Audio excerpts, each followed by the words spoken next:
Hi, I'm Patrick Harold, and I want to start off by asking, how much money have you spent on yourself? Now think about that, because by the end of this video, your answer should have changed. I read an interesting article by a man named James Hamblin titled, Buy Experiences, Not Things. And I agree with everything that this article has to offer. He starts off by saying that 47% of the time, the human mind is spent wandering. Now that makes me think, are we really happy with what we're doing, or what we have done? A psychology professor named Thomas Gilovich has since 2003 been trying to figure out why experiential purchases make us happier than material purchases. A huge thing that goes into any purchase is anticipation. So as an example and a comparison, I have a PlayStation that right now is worth hundreds of dollars, and the games along with it it's worth a lot of money. And I also started playing Dungeons & Dragons with a group of friends of mine a few months ago. Now, at the end of the day, when I get out of school, if I don't have Dungeons & Dragons that night, or anything else going on, I say, well, I guess I'll go home and play my PlayStation. I just don't look forward to playing my PlayStation as much as I would love to go play Dungeons & Dragons. It's something I look forward to every week. I enjoy myself, and I don't have to spend any money to go play. I can bring snacks or drinks every once in a while, but with the comparison, it's just something I'd rather do.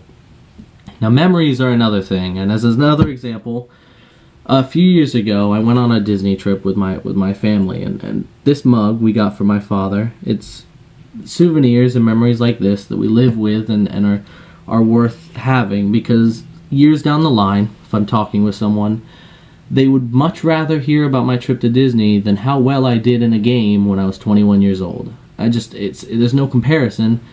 I'd rather hear about someone's trips and experiences. Now, bad things happen, we know that. So say you're on a camping trip with your family or friends, and it rains really bad, so you have to stay inside the tent or the cabin or a hotel room.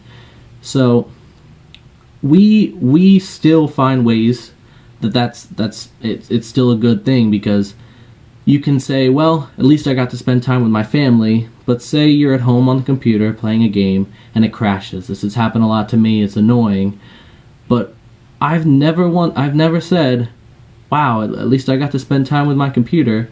It's not something that happens. We don't do it, and even if something bad happens on a trip, we still enjoy it.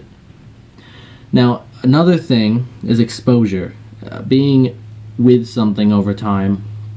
So say you buy a new phone, the new iPhone.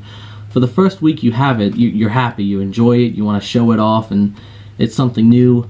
But months down the road, you don't really enjoy it anymore. It's part of everyday life. You spend all the time texting on it, but you don't really appreciate it as much as you did. But you'll always be glad that you went on a trip. I'll always be glad I went to Disney or Six Flags. It's something I carry with me. Another thing is social connection. Meeting new people, making friends, and talking with other people.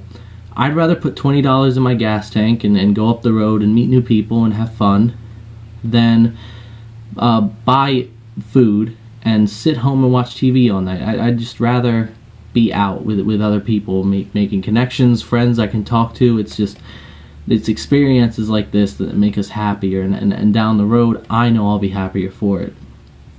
So, that question I asked, how much money have you really spent on yourself? Your answer should have changed, and I want you to think about that, because there's no comparison. Having experiences under your belt is better than any game station or food that you might go out and buy.